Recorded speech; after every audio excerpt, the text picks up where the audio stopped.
একজন থেকে আমি 10 লাখ টাকা পাচ্ছি, 8 লাখ টাকার মধ্যে সে তার থেকে বাদী এবং এগেনস্ট পার্টি উনার থেকে আমি আমার থেকে পাচ্ছে 8 লাখ টাকা। তো যেটা মিলে আন্ডারস্ট্যান্ডিং এর মধ্যে ইয়া হয়, কাউন্টার ক্লেম ছাড়া, সেটা হচ্ছে সেট আপ। কি একটু, আচ্ছা আপনার কথা ভালোভাবে বুঝতে পারিনি, যাই হোক আর কেউ বলেন দেখি। আর কেউ?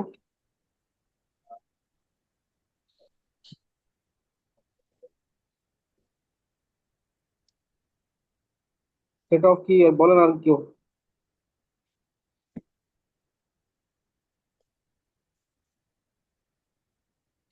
সমন জারির বিকল্প পদ্ধতি কি বলেন?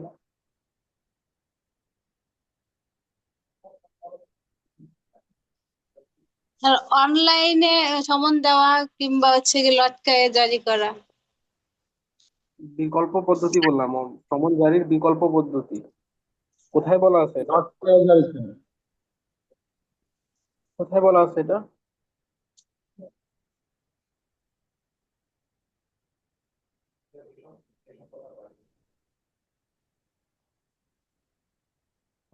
আপনারা তো একেবারে লেখাপড়া করতেছেন না, তো তো ভালো কথা না। যাই হোক,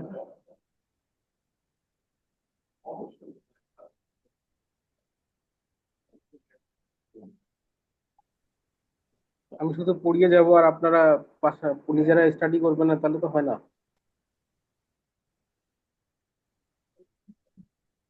তো ঠিক না। তাহলে তো আমি পড়াতে আগ্রহ হারিয়ে ফেলবো আর কি, উৎসাহ পাবো না।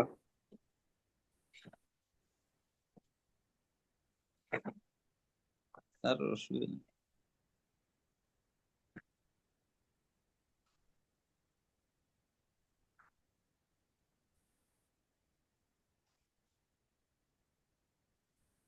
আচ্ছা, দেওয়ানি মোকদ্দমা দায়ের এর কয়টা ধাপ এখন পর্যন্ত আমরা পড়েছি? একটা দেওয়ানি মোকদ্দমার কয়টা ধাপ পড়েছি এখন পর্যন্ত?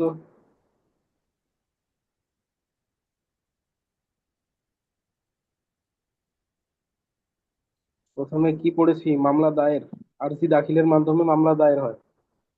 মামলা দায়ের হলো, এরপর কি করতে হয়? মামলা দায়ের হলে বিবাদীকে সমন। সমন দিতে হয়। তাহলে 2 নম্বর ধাপ হলো সমন ইস্যু করা। 3 নম্বর ধাপ হলো সে সমন পেয়ে বিবাদী কি করবে? 60 দিনের মধ্যে, সর্বোচ্চ 60 দিনের মধ্যে জবাব দাখিল করবে। এই জি। 3টা ধাপ আমরা পড়েছি এখন পর্যন্ত। এর মধ্যে একটা বিষয় আপনাদের ছয় ছয় আদেশ আজকে পড়াবো, ছয় সহ আহ জবাব দাখিলের পর কোন ধাপ আছে সেটা পড়াবো আজকে। প্রথমে আমরা যাই কোথায়? ছয় আদেশে। ছয় আদেশে প্রথমে বলছে প্লিডিং। প্লিডিং বলতে কি বোঝায়? আরজি অথবা আর জবাবকে দিবা বোঝায়। জবাব। আহ বাদীর প্লিডিং হলো তার আরজি, আর বিবাদীর প্লিডিং হলো তার জবাব। জি এটা স্যার। মনে রাখতে হবে। যেমন প্যারেন্টস বলতে মা বাবা দুজনকে বোঝায়। ফাদার মাদার বোথ একসাথে বলা হয় প্যারেন্টস। অনুরূপ ভাবে আরজি জবাবকে একসাথে বলা হয় প্লিডিং। তো তাহলে আমরা বুঝতে পারলাম প্লিডিং হলো আরজি কিংবা লিখিত জবাব। আচ্ছা, এর মানে তাহলে প্লিডিং এ কি থাকবে? প্লিডিং এ কি থাকবে এটা আমরা অলরেডি পড়ে নিচ্ছি, যে আরজিতে কি কি থাকবে সেটাও পড়ে নিচ্ছি, জবাবে কি কি থাকবে সেটাও পড়ে নিচ্ছি। এটা 1 নম্বর ছিল, ছয় আদেশের 1 নম্বর বিধি। এরপর 2 নম্বর বিধিটাও গুরুত্বপূর্ণ। এখানে বলছে কি, যে আপনার প্লিডিং এ কি থাকবে, অর্থাৎ আপনার আরজি কিংবা জবাবে কি থাকবে, সেখানে শুধু ম্যাটেরিয়াল ফ্যাক্ট, অর্থাৎ শুধু মূল ঘটনা, মানে প্রাসঙ্গিক ঘটনা উল্লেখ করতে হবে, কোনো আইন কিংবা সাক্ষ্য উল্লেখ করার প্রয়োজন নাই। অর্থাৎ প্রিডিংসে শুধুমাত্র কি থাকবে? গুরুত্বপূর্ণ ঘটনা, ম্যাটেরিয়াল ফ্যাক্টস বর্ণিত থাকবে। অর্থাৎ সে সকল ঘটনা, যে সকল ঘটনার উপর ভিত্তি করে বাদী কিংবা বিবাদী তাদের অধিকার দাবি করে। আচ্ছা, এটা গেল। তাহলে 1 এবং 2 নম্বর বিধি আমাদের আহ পড়লাম। এখন আমরা এরপর যদি আমরা দেখি, ওর সাথে আমরা অ্যাড করি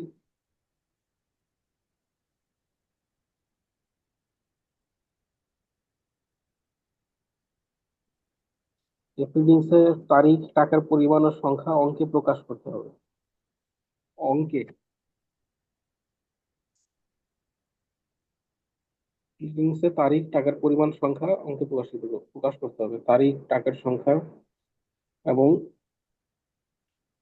টাকার পরিমাণ।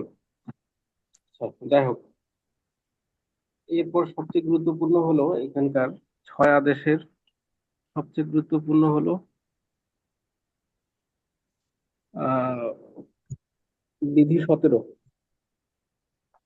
বিধি 17, এটা হচ্ছে সবচেয়ে গুরুত্বপূর্ণ এই এই আদেশের। সংশোধন, অ্যামেন্ডমেন্ট অফ প্লেডিং, এটা স্যার। হ্যাঁ, অর্থাৎ আপনার আরজি কিংবা জবাব সংশোধন। এখানে আপনার আলাদাভাবে আরজি কিংবা জবাবের আলাদা কোনো সংশোধনের কোনো কিছু বর্ণিত হয়নি।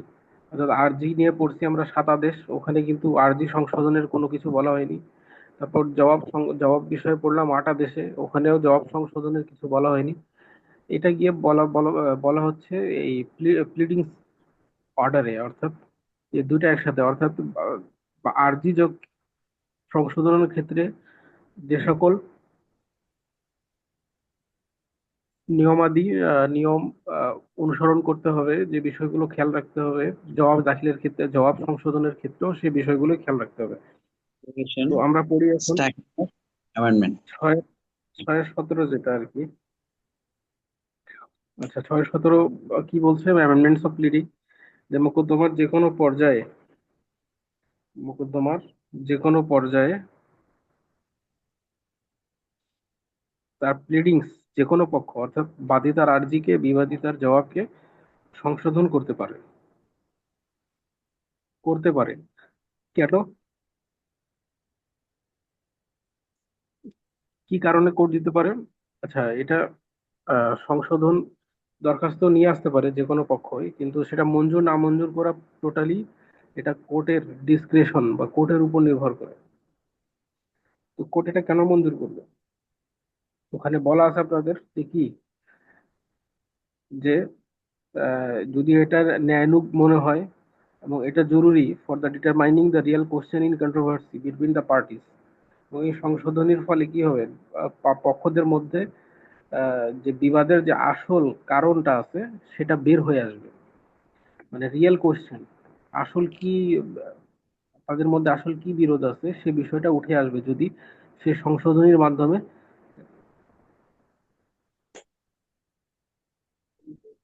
কোর্টের কাছে মনে হয়।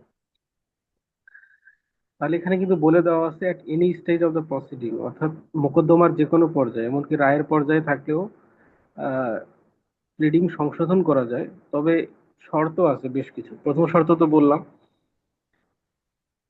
যেগুলো কি হয়, যদি এই সংশোধনীটা ন্যায়ানুগ হয় এবং এটা জরুরি পক্ষদের মধ্যে বিরোধের আসল যে কারণ সেটা খুঁজে বের করতে। এটা হলো প্রথম কথা। দ্বিতীয় কথা হলো, যদি সাক্ষী শুরু হয়ে যায়, অর্থাৎ পিএইচ বলে বা এপিএইচ বলে, চূড়ান্ত শুনানি বা সাক্ষী যদি শুরু হয়ে যায়, সাক্ষী শুরু হওয়ার পর কেউ যদি আহ সংশোধনী নিয়ে আসে, তো এই আইন বলতেছে, এই বিধি বলতেছে কি, যদি সাক্ষী শুরু হওয়ার পর কেউ যদি সংশোধনী নিয়ে আসে, তাহলে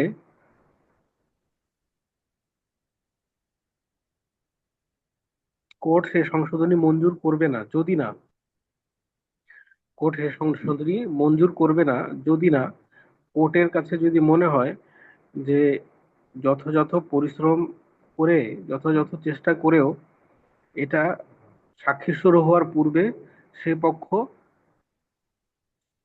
সে পক্ষ সে বিষয়টা তুলে আনতে পারে না, অর্থাৎ সে যথেষ্ট পরিশ্রম করেছিল বা সে যথেষ্ট সজাগ ছিল, কিন্তু তারপরেও সে সাক্ষী শুরু হওয়ার আগে এই সংশোধনীটা আনতে পারে না। যদি কোর্টের কাছে মনে হয় তাহলে কোর্ট সেটা মঞ্জুর করতে পারে। তাহলে প্রথম কথা হলো, কোর্ট সাক্ষী পর্যায়ে সংশোধনী মঞ্জুর করবে না যদি না কোর্টের কাছে মনে হয় যে এই পক্ষ যথাযথ পরিশ্রম করেছে, চেষ্টা করেছে, সজাগ ছিল তার সংশোধনীটা করার বিষয়ে।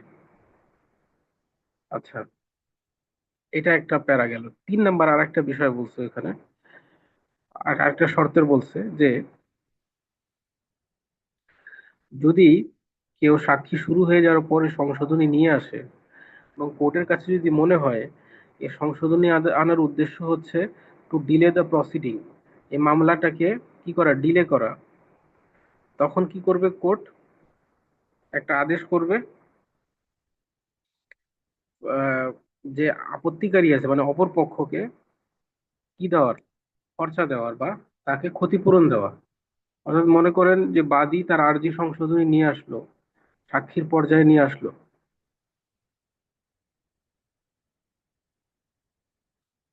কোর্টের কাছে যদি মনে হয় বাদী এর সংশোধনীটা এনেছে মামলাটাকে বিলম্ব করার জন্য, তখন কোর্ট কি করবে? অপর পক্ষকে অর্থাৎ বিবাদীকে, যে আপত্তি উত্থাপন করবে, বিবাদী তো আপত্তি উত্থাপন করবে, বাদী নিয়ে আসলে বিবাদী আপত্তি উত্থাপন করবে, বিবাদীর সংশোধনী নিয়ে আসলে বাদী আপত্তি উত্থাপন করবে। তো এখানে কোর্ট বলছে যে আপত্তি উত্থাপনকারী পক্ষকে কি করতে হবে?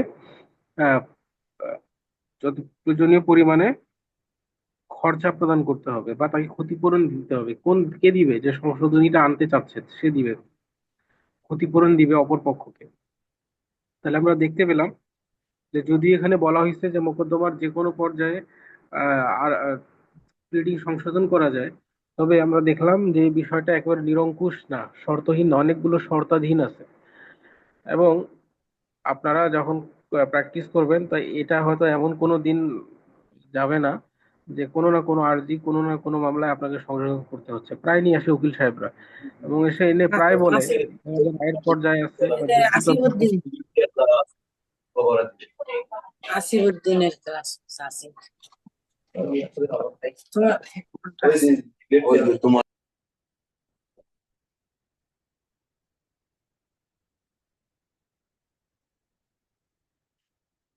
ক্লাসের সময় আপনার মাইক অফ, আপনাদের পার্সোনাল কথাবার্তা বা যে কথাবার্তাগুলো মাইক অফ করে কথা বলবেন।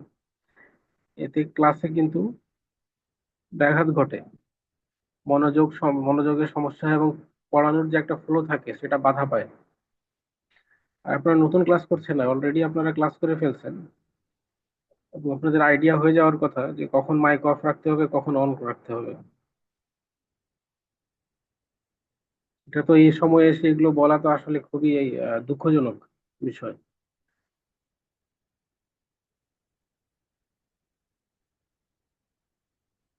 আপনাদের কিছু বলার থাকলে মাইক অন করে বলবেন, আবার সাথে সাথে মাইক অফ করে দিবেন। শেষ। এই যে আমরা কেউ বিব্রত হব না। কিন্তু আপনি মাইক অফ করে অন করে, মাইক অন করে যদি পার্সোনাল কথাবার্তা বলেন, নিজে অন্যদের সাথে কথা বলেন, তাহলে তো সমস্যা। আচ্ছা, যাই হোক, আমি বলতে চাচ্ছিলাম যে উকিল সাহেবদের একটা ডিফেন্স নিয়ে আসে যে আর্জি বা জবাব যে কোনো মামলার যে কোনো পর্যায়ে সংশোধন করা যায়। এটা সত্য, আইনে এখানে লেখা আছে যে কোনো পর্যায়ে সংশোধন করা যায়, তবে এখানে আপনারা তো শুনলেন যে অনেকগুলো শর্ত আছে, এই শর্ত পূরণ করতে হবে। আচ্ছা, আমি সাক্ষী পর্যায়ে যে কোনো উকিল সাহেব নিয়ে আসলে আমি তাকে খরচা করতাম, খরচা দিতাম। খরচা দেওয়ার একটা লিমিট দেওয়া আছে 17 নম্বর আদেশে, সর্বনিম্ন 200, সর্বোচ্চ 1000 টাকা খরচা দিতাম। যাই হোক, তো তাহলে 17 বিধিটা খুবই গুরুত্বপূর্ণ, আপনারা এটা ভালোভাবে পড়বেন। 17 বিধিটা খুবই গুরুত্বপূর্ণ, প্রিলি রিটেন সব ক্ষেত্রে, ভাইভা সব ক্ষেত্রে, এবং কি প্র্যাকটিক্যালি যখন আপনারা প্র্যাকটিস করবেন ল, সেক্ষেত্রেও এটা গুরুত্বপূর্ণ। এরপর আমরা এই আদেশের আরো কয়েকটা বিধান আছে, সেগুলো পড়ি। সবচেয়ে গুরুত্বপূর্ণ যেটা সেটা তো আমরা পড়ে নিলাম, এখানে আরো কয়েকটা বিধান আছে যেগুলো পড়া দরকার। 14 নম্বর বিধি আর কি এখন দেখবো। 14 নম্বর বিধি একই আদেশের, এই 6 আদেশের বিধি number 14, leading to be signed. অর্থাৎ আপনার প্লিডনারকে স্বাক্ষরিত হতে হবে। কে স্বাক্ষর করবে? সে পক্ষ, অর্থাৎ বাদীর আর্জি হলে বাদী, আর লিখিত জবাব হলে বিবাদী, সে প্লিডিংটা স্বাক্ষর করবে অথবা তার উকিল স্বাক্ষর করবে। অর্থাৎ হয়তো মামলার পক্ষ স্বাক্ষর করবেন অথবা তার উকিল স্বাক্ষর করবে। এটা খুবই গুরুত্ব, এটা বলে অবশ্যই স্বাক্ষর করতে হবে। প্রত্যেক প্লিডিং কে তার পক্ষ বা তার উকিল কর্তৃক স্বাক্ষরিত হতে হবে। তারপর 15 নম্বর, এরপরে 15 নম্বর বিধি বলতেছে যে ভেরিফিকেশন অফ প্লিডিংস বা প্লিডিং সত্যাখ্যান, সত্যাখ্যান আর কি, বা এটা প্রায় দেখবেন আপনাদের আর্জির শেষে বা জবাবের শেষে সত্যাখ্যান নামে একটা অংশ থাকে, ওখানে অর্থাৎ পক্ষকে, মামলার পক্ষকে স্বাক্ষর করতে হয় আর কি। এটা বলছি কি যে সত্যাখ্যান হলো মামলার পক্ষসমূহ, অর্থাৎ বাদী কিংবা বিবাদী, অর্থাৎ আর্জি জবাবের ক্ষেত্রে যে সকল বিষয় উল্লেখ করেছে তা তার সত্য, তার জানা বলে স্বীকার করা। আর্জির নিচে মোকদ্দমার বাদী এবং লিখিত জবাবের নিচে বিবাদী সত্যাখ্যান বা উহার তো স্বাক্ষর করে, যে সত্য বলে স্বাক্ষর করে, এটাই হলো সত্যাখ্যান, স্বাক্ষর স্বাক্ষর করে থাকে আর কি। যা হোক, এটা গুরুত্বপূর্ণ, আপনারা মনে রাখবেন। তাহলে 14 15 গেল। এরপরে 16, 16 কি বলতেছে? প্লিডিং কর্তন।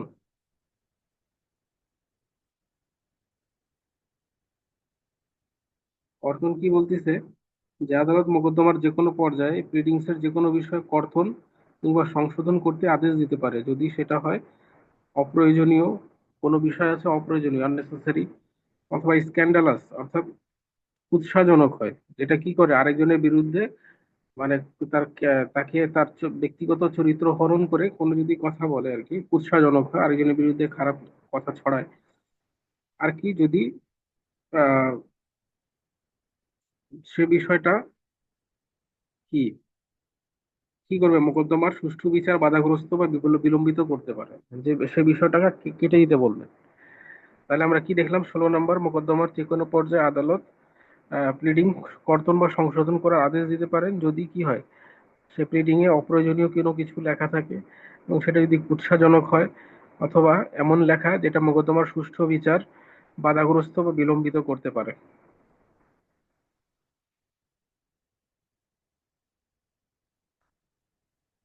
আচ্ছা, এরপর 18 নম্বর বিধি দেখবো, একই 6 আদেশেরই। সেখানে কি বলছে? যে পক্ষকে তার প্লিডিং সংশোধনের অনুমতি দেওয়া হয়েছে সে পক্ষ সে প্লিডিং সংশোধন করবে আদালত কর্তৃক নির্ধারিত সময়ের মধ্যে। অর্থাৎ আদালত যদি একটা নির্দিষ্ট সময় দিয়ে দেয়, মনে করে 7 দিন, মানে 7 দিনের মধ্যে বাদীকে বলে যে আপনার আর্জিতে এই বিষয়টা সংশোধন করবেন, বা বিবাদীকে বলতে পারে যে আপনার জবাবে এই জিনিসটা সংশোধন করবেন, যদি নির্ধারিত সময়ের মধ্যে অথবা যদি কোনো সময় নিয়ে না দিয়ে না থাকে তাহলে সর্বোচ্চ 14 দিন। তাহলে কি হলো? আদালত কোনো পক্ষকে তার প্লিডিং সংশোধনের জন্য সময় দিতে পারে।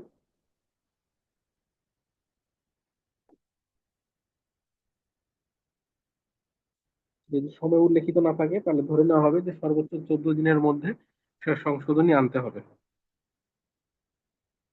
আর কি। যাই হোক,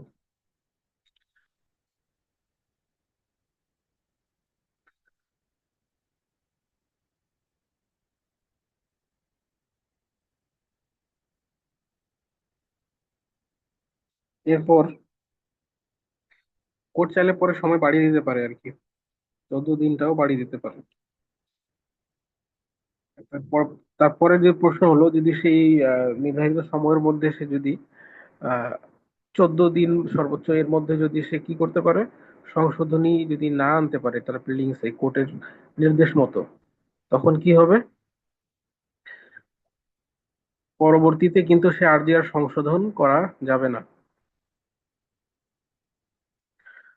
তাহলে আমরা মনে রাখি যে 6 আদেশের 17 নম্বর বিধি যেটা প্লিডিং সংশোধনীর বিষয়ে আলোচনা করছে, এই বিষয়ে কোর্টের ক্ষমতা হলো বিবেচনামূলক, অর্থাৎ কোর্টের উপরে পুরো নির্ভর করে। কোর্ট চাইলে অনুমতি দিতে পারে তার প্লিডিং সংশোধনের, অথবা প্রত্যাখ্যানও করতে পারে। যদি কোর্ট মঞ্জুর বা না মঞ্জুর করে তখন কি করতে হবে? এর বিরুদ্ধে যেহেতু আপিল করা যায় না, এই জন্য রিভিশন করা যাবে। আচ্ছা, তাহলে মোটামুটি আমাদের একটা গুরুত্বপূর্ণ টপিক ছিল প্লিডিংস বা আরজি কিংবা জবাব সংশোধনী, সেটা আমরা পড়ে নিলাম। এরপর আমরা যাব এর একটু আগে আলোচনা করছি, অলরেডি আমরা 3টা ধাপ অতিক্রম করছি। আর্জি দাখিলের মাধ্যমে মামলা শুরু হলো, তারপর আহ, বিবাদীকে সমন দেওয়া হলো, বিবাদী সমন পেয়ে জবাব দাখিল করলো। জবাব দাখিলের পর কি পদক্ষেপ সেটা আমরা এখন দেখব।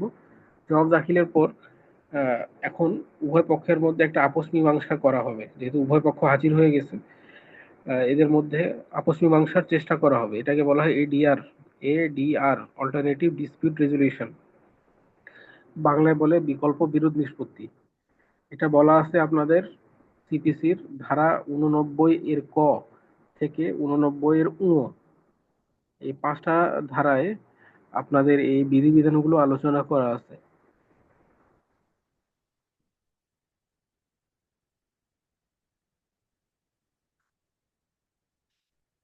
আচ্ছা,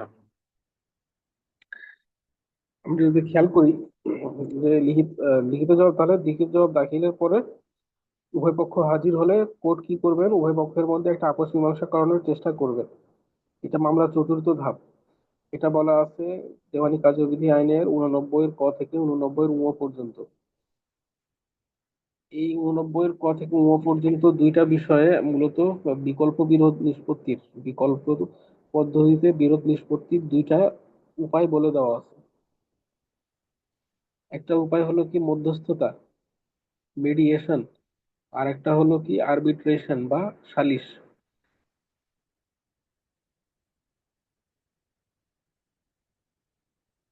তাহলে 2টা পদ্ধতি বলে দেওয়া আছে আপনার 89 এর এই ক থেকে 89 এর উ, এই এই অংশে আর কি। এবং এই জবাব দাখিলের পর উভয় পক্ষের মধ্যে আপোষের চেষ্টা করা, এটা কিন্তু বাধ্যতামূলক। এটা কিন্তু সংশোধনী করে 2012 সালের আগে এটা ছিল মে, মানে কোর্ট চাইলে করতে পারে মে, কিন্তু ওটা চেঞ্জ করে আনা হয়েছে শ্যাল। মানে শ্যাল মানে কি, করতে হবে, বাধ্যতামূলক বোঝায়। আর মে মানে হলো করলে করলো, না করলে নাই, এমন একটা। তাহলে এখন জবাব দাখিলের পরে এডিআর করা, অর্থাৎ পক্ষদের নিজেদের মধ্যে আপসের মীমাংসা করে নেওয়া, এটাকে কি করা হয়? সর্বোচ্চ প্রায়োরিটি দেওয়া হচ্ছে।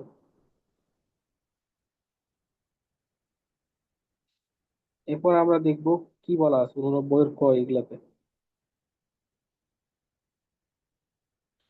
এখানে বলছে যে লিখিত জবাব দাখিলের পর যদি উভয়পক্ষ হাজির হয়, তখন আদালত কি করবে? শুনানি মুলতবি করবে। শুনানি মুলতবি করে কি করবে? এই মোকদ্দমার বিরোধ নিষ্পত্তির জন্য আদালত নিজে চেষ্টা করবে, মধ্যস্থতা বলে বা মিডিয়েশন।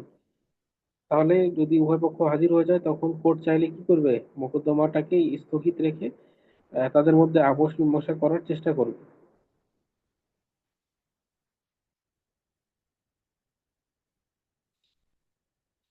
কোর্ট নিজে করতে পারে এটা, অথবা কোর্ট কি করতে পারে, এই যে লিগ্যাল এইড অফিসার একজন থাকে প্রত্যেকটা আদালতে, তার কাছে পাঠাতে পারে।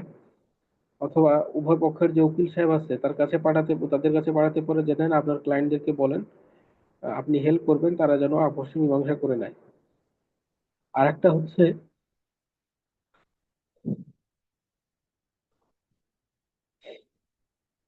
তা একটা হচ্ছে কি, উভয় পক্ষের উকিলগণ তারা নিজেরাও,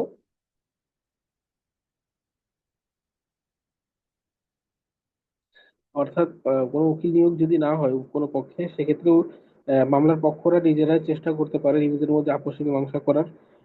আহ, অথবা জেলা জজ কর্তৃক একটা প্যানেল থাকে, তৈরিকৃত একটা প্যানেল থাকে, কারা কারা মিডিয়েশন করতে পারবে বা তাদের বা মধ্যস্থতা করতে পারবে। তখন এই প্যানেল থেকে কি করা হয়? একজন মধ্যস্থতাকারীর কাছে কাছে পাঠানো হয় আর কি।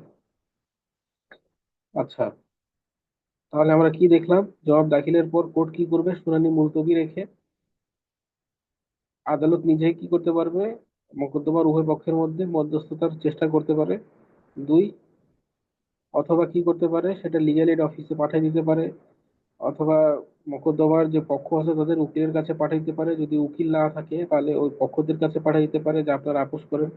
অথবা আহ, অথবা কি জেলা জজ প্যানেল লয়ারদের একটা যে তালিকা আছে সেখান থেকে যে একজন মধ্যস্থতাকারী তার কাছে পাঠিয়ে দিতে পারে।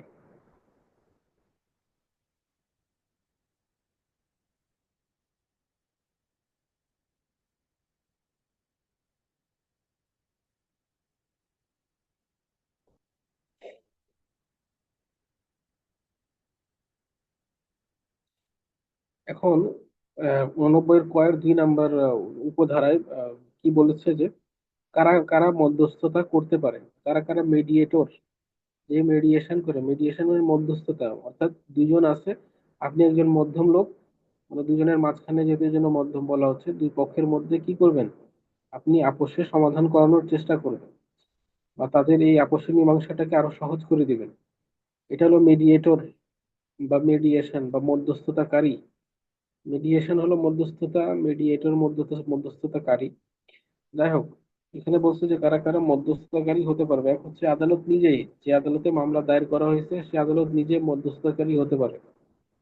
দুই, তাদের উকিলরা হতে পারে, তোমার পক্ষদের উকিলরা, যদি উকিল নিযুক্ত না হয়ে থাকে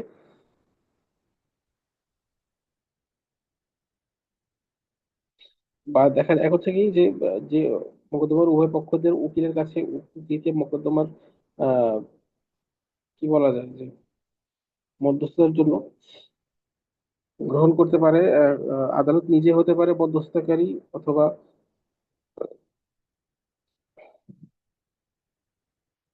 উভয় পক্ষের,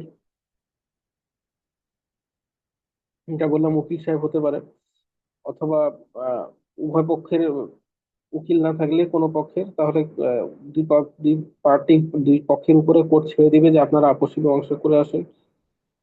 অথবা আর কি করতে পারে, কোনো অবসরপ্রাপ্ত বিচারক করতে পারে, বা জেলা জজ যে একটা প্যানেল তৈরি করে দিয়েছেন সেই প্যানেল থেকে একজন হতে পারে, বা কোর্ট যাকে উপযুক্ত মনে করে, এদের বাইরে কোর্ট যাকে উপযুক্ত মনে করে মধ্যস্থতাকারী হিসেবে তাকে নিযুক্ত করতে পারে।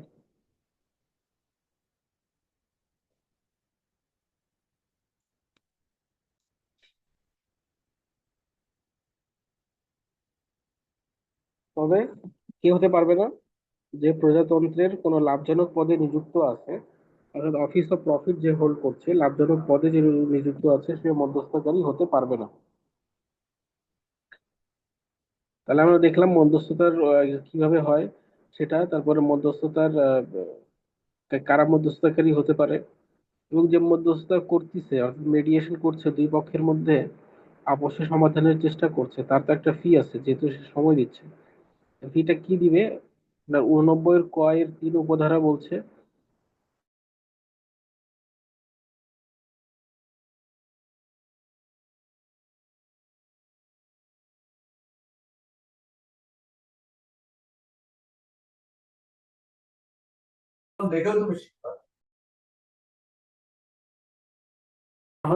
সরি, তারা যদি ঠিক করতে ব্যর্থ হয়, যদি তারা ঠিক করতে না পারে যে কত টাকা স্যালারি, কত টাকা ফি দিবে, সেক্ষেত্রে কি হবে, আদালত নিজে নির্ধারণ করে দিবে, এবং সেটা হবে বাধ্যতামূলক উভয় পক্ষ।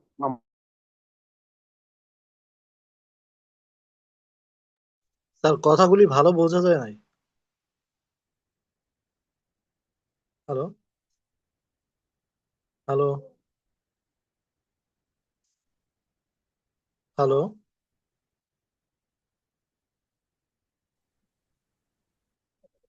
আচ্ছা, শোনা যাচ্ছে আপনাদেরকে? জি জি, এখন আমাকে শুনতে শোনা যাচ্ছে? পাচ্ছি। জি, এখন হ্যাঁ, শুনতে ওখানে পাচ্ছি। নেটওয়ার্ক ডিসকানেক্ট হয়ে গেছিল আর কি, আবার দেখতেছি যে কানেক্ট। তাহলে আমরা কি জানলাম, মধ্যস্থতা, মধ্যস্থতা বা মেডিয়েশন, এটা জবাব দাখিলের পর, জবাব স্যার দাখিলের পর লাস্ট কি হতে পারে, শুনানি। লাস্ট হ্যাঁ, শুনতে প্রজাতন্ত্রের বলেন। লাভজনক কোনো পদে আছে এরূপ কোনো ব্যক্তি মধ্যস্থতাকারী হতে পারবে না, এ পর্যন্ত শুনতে পারছি, তারপরে বোধহয় ডিসকানেক্ট হয়েছিল মেবি। তারপর বললাম যে মধ্যস্থতাকারী ফি নির্ধারণ, যে মধ্যস্থতাকারী আছে তাকে তো একটা ফি দিতে হবে। যে ফি বলছে যে যদি মামলার যে পক্ষরা বা তার উকিলরা যদি ব্যর্থ হয়, তাহলে কোর্ট নিজেই সে মধ্যস্থতাকারী ফি নির্ধারণ করে দিবে। তখন মামলার উভয় পক্ষকে সেটা মানা কিন্তু বাধ্যতামূলক হয়ে যাবে। কোর্ট যখন কোনো ফি নির্ধারণ করে দিবেন মধ্যস্থতাকারীর, তখন কিন্তু সবাইকে মানতে বাধ্য সবাই মানতে বাধ্য হবে। প্রথমে আইন সুযোগ দিচ্ছে পক্ষদেরকে যে আপনারা নির্ধারণ করুন যে আপনারা কত ফি দিবেন। যদি কোনো পক্ষ এটা নির্ধারণ করতে ব্যর্থ হয়, তখন কোর্ট নিজে ফি নির্ধারণ করে দিবে। কারণ 89 এর ক এর 4, আমরা 89 এর ক, এই ইটা পড়ছি আর কি, এই, ধারাটা পড়ছি। এর এখন অনেকগুলো উপধারা আছে। অনেকগুলো উপধারা আছে। এই উপধারা এখানে দেখা যাচ্ছে প্রায় 13টা উপধারা আছে। এখন আমরা 4 নম্বর উপধারায় যাব। এখানে বলতেছে কি যে মধ্যস্থতাকারী নিয়োগ, এখানে আলোচনা আছে আর কি 4-এ। সেটা কি? সেটা হচ্ছে যে কোর্ট যখন থেকে মধ্যস্থতার আদেশ দিছে যে ঠিক আপনারা মধ্যস্থতা করেন, সেই মধ্যস্থতা আদেশের 10 দিনের মধ্যে পক্ষদের আদালতকে জানাবে যে যে তারা কাউকে মধ্যস্থতাকারী নিয়োগ করেছে কিনা। তাহলে এই মধ্যস্থতার আদেশ হওয়ার 10 দিনের মধ্যে পক্ষরা কোর্টকে জানাবে যে তারা কোনো ব্যক্তিকে মধ্যস্থতাকারী হিসেবে নিয়োগ করেছে কিনা। যদি তারা নিয়োগ করতে ব্যর্থ হয় তবে আদালত পরবর্তী 7 দিনের মধ্যে একটা মধ্যস্থতাকারী নির্ধারণ করে দিবে। এর মানে হলো সর্বাধিক তাহলে 17 দিনের মধ্যে মধ্যস্থতাকারী নিয়োগ হয়ে যায়। এখন এখন মধ্যস্থতা করার জন্য কি হলো, নির্ধারণ হয়ে গেল যে ওকে ওর কাছে নতুন মধ্যস্থতা আমরা করব, একটা তারিখ নির্ধারিত হয়ে গেল। তারপর কি করতে হবে? যেদিন ওই আদালতকে অর্থাৎ যাকে মধ্যস্থতাকারী দায়িত্ব নিয়োগ সম্পর্কে জানানো হয়েছে, যেদিন আদালত বা যেদিন আদালত মধ্যস্থতাকারী নিয়োগ দিয়েছে সেদিন থেকে মধ্যস্থতাকারী 60 দিনের মধ্যে মধ্যস্থতা সম্পন্ন করতে পারবে, সম্পন্ন করবে আর কি। অর্থাৎ এই যে 17 দিনের মধ্যে একজন মধ্যস্থতাকারী কি হলো, ঠিক হয়ে গেল। এই মধ্যস্থতাকারী কি করতে হবে? তার নিয়োগের তারিখ থেকে অথবা যখন তাকে তাকে এই নিয়োগ সম্পর্কে জানানো হয়েছে তখন থেকে সে 60 দিনের মধ্যে তার মধ্যস্থতা কার্যক্রম শেষ করবে। তবে আদালত আহ, নিজের ইচ্ছায় অথবা পক্ষদের আবেদন ক্রমে মোকদ্দমার সময়সীমা আরো বাড়িয়ে দিতে পারে। এখানে বলে দেওয়া আছে সর্বোচ্চ সেটা 30 দিন হতে পারে।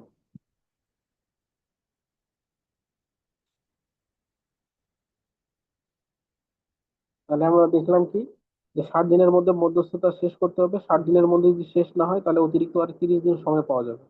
তাহলে মোট 90 দিনের মধ্যে মধ্যস্থতা শেষ করতে হবে। তাহলে মধ্যস্থতা শেষ করার সময়সীমা হলো 90 দিন। এটা গেল 4। আমি শুধু মূল মূল বিষয়গুলো বলে যাচ্ছি যে যেটা বলা আছে সংশ্লিষ্ট ধারায় বা উপধারায়।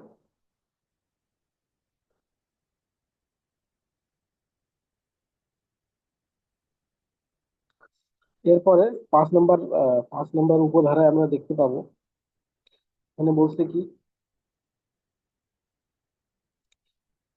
যদি মধ্যস্থতার ফলাফলে বিরোধে আপোষ হয়ে যায়, যে মধ্যস্থতার ফলাফল এমন হয় যে কি মোকদ্দমায় বিরোধটা আপোষে মীমাংসা হয়ে গেছে, তবে তখন কি করতে হবে? এই আপোষ বা আপোষ চুক্তিনামা বা সলেনামা প্রাপ্তির 7 দিনের মধ্যে আদালত আদেশ বা ডিক্রি দিবে।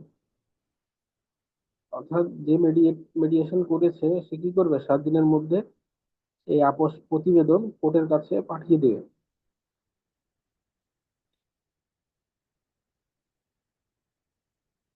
আচ্ছা, এখানে একটা ভুল ভাবে চলে আসছে।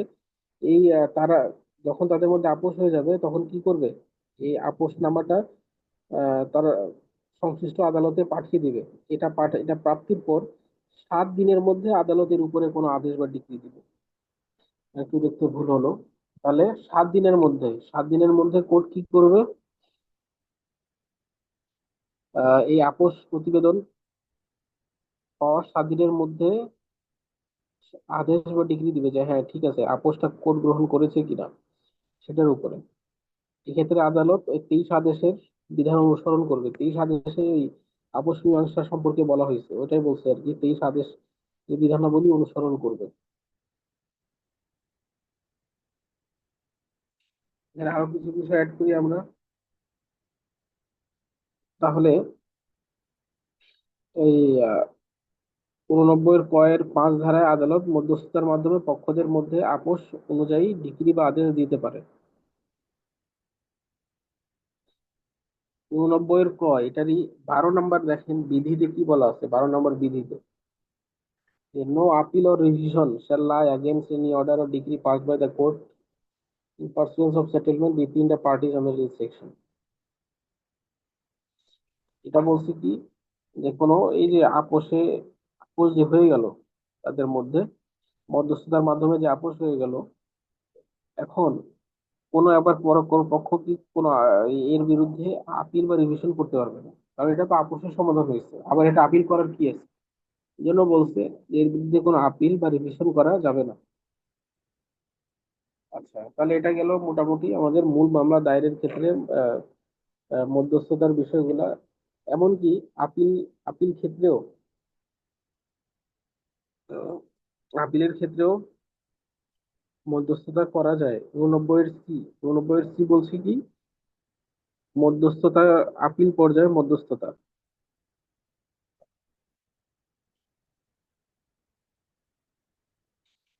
আর 89 এর বি হচ্ছে আরবিট্রেশন বা সালিস সম্পর্কে আলোচনা করেছে। এটা কি বলছে যে 89 এর বি বা খ, এটা খেয়াল করেন। এটা কি বলছে যে যে মামলার পক্ষরা যে কোনো পর্যায়ে সালিসের মাধ্যমে মামলাটা নিষ্পত্তি করবে। এই কারণে মামলাটি প্রত্যাহারের আবেদন করে তাহলে আদালত উক্ত আবেদন মঞ্জুর করতে পারে এবং মোকদ্দমাটা প্রত্যাহারের অনুমতি দিতে পারে।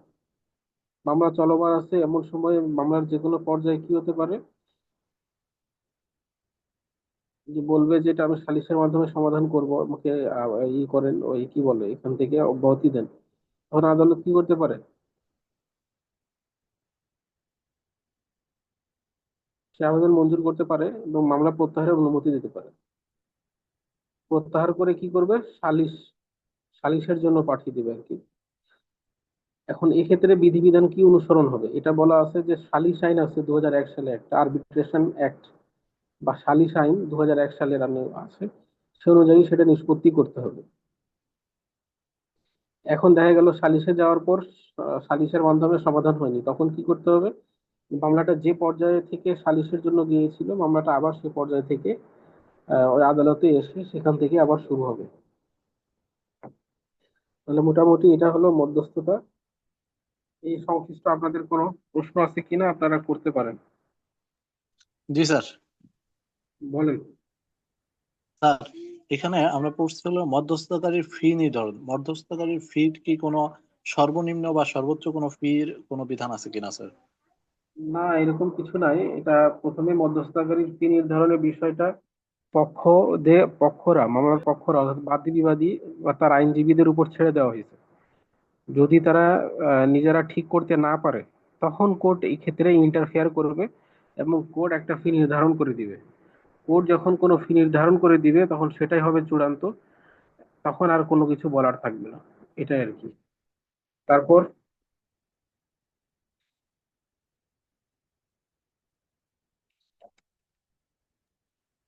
আরেকটা বিষয় স্যার এখানে আছে, প্রজাতন্ত্রের লাভজনক কোনো পদে আছে কোনো ব্যক্তি মধ্যস্থতাকারী হতে পারবে না, এটার একটা উদাহরণ হ্যাঁ, যদি বলতেন স্যার।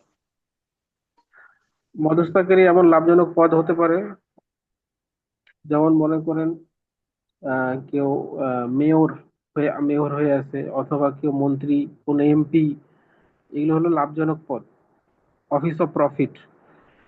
কারণ এই সকল পদে থেকে কোনো ব্যবসা করা যায় না বা কোনো ব্যবসার সাথে যুক্ত থাকা যায় না আর কি, মানে যেটা আইনের বিধান। কারণ পরে দেখা যায় কোন একটা বিষয় নিয়ে তাদের কনফ্লিক্ট অফ ইন্টারেস্ট অ্যারাইজ করবে, এই জন্য এগুলোকে বলা হয় যে কোনো অফিস অফ প্রফিট এরা ধারণ করবে না। অফিস অফ প্রফিট যে বললাম, মন্ত্রী, প্রধানমন্ত্রী, রাষ্ট্রপতি বা স্পিকার, ডেপুটি স্পিকার, এগুলো হচ্ছে অফিস অফ প্রফিট, বা তার নিচে যদি আসি সেগুলো হতে পারে আর কি। এই জন্য বলা হয়েছে যে কোনো অফিস অফ প্রফিট ধারণকারী ব্যক্তি হওয়া যাবে না। আচ্ছা, সেক্ষেত্রে আচ্ছা, স্যার আমরা মেয়র মন্ত্রী যদি হয় সেক্ষেত্রে কি ইয়ে হবে কিনা, ধরেন মেম্বার, চেয়ারম্যান এই ধরনের লোকজন আসবে কিনা, না না, বা এরা তো কোনো অফিস অফ সচিব? প্রফিট, এরা তো অফিস অফ মেম্বার চেয়ারম্যান তো অফিস অফ প্রফিট না। এরা তো আসতে পারে, সমস্যা নাই। মানে এরা মধ্যস্থকারী হিসেবে থাকতে পারবে? হ্যাঁ, থাকতে পারবে। ওকে, জি। আর কারো কোনো প্রশ্ন আছে? আচ্ছা, আসসালামু আলাইকুম। ওয়ালাইকুম আসসালাম, বলেন। স্যার, ওই মধ্যস্থকারী আদেশের বিরুদ্ধে যদি আপিল আর রিভিউ করা না যায়, রিভিশন করা না যায়, তাহলে রিভিউ করা যাবে স্যার? হ্যাঁ, রিভিউ করা যাবে, ঠিক রিভিউ আছে করা স্যার। যাবে। তারপর আর কারো কোনো প্রশ্ন? প্রশ্ন নাই? আপনারা তো ভালোভাবে লেখাপড়া করছেন না, প্রশ্ন থাকবে কিভাবে? আচ্ছা, যাই হোক,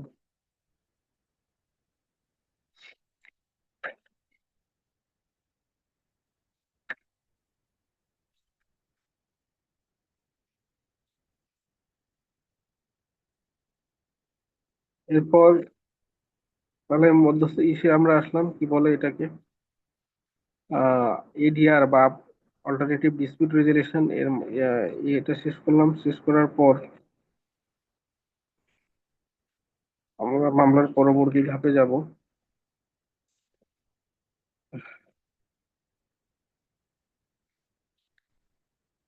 হ্যাঁ, আসলে আজকে আমার একটু শরীরটা ভালো না, আমি ক্লাস শেষ মোটামুটি একটা টপিক চেয়েছিলাম, ওটা পড়াই দিছি। আহ, আমি যাচ্ছি আজকের ক্লাসটা আপাতত এখানে শেষ করতে। আগামী ক্লাসে আপনাদের সাথে আবার সাক্ষাৎ হবে। তো আপনার শুরু থেকে যা পড়ানো হয়েছে আপনারা পড়ে নিন। আজকে ক্লাসটা আমি এখানে শেষ করছি, আমি অসুস্থ বোধ করছি আর কি। এমনিতে আপনাদের যদি কোনো প্রশ্ন থাকে করতে পারেন, না হলে আজকের ক্লাসটা আমি আপাতত আজকে এখানে শেষ করতে হচ্ছে আর কি। জি স্যার। প্রশ্ন নাই কোনো? আচ্ছা, ঠিক আছে তাহলে। আচ্ছা, আপনাদের ধন্যবাদ, ভালো থাকবেন সবাই। আসসালামু আলাইকুম। আসসালামু আলাইকুম।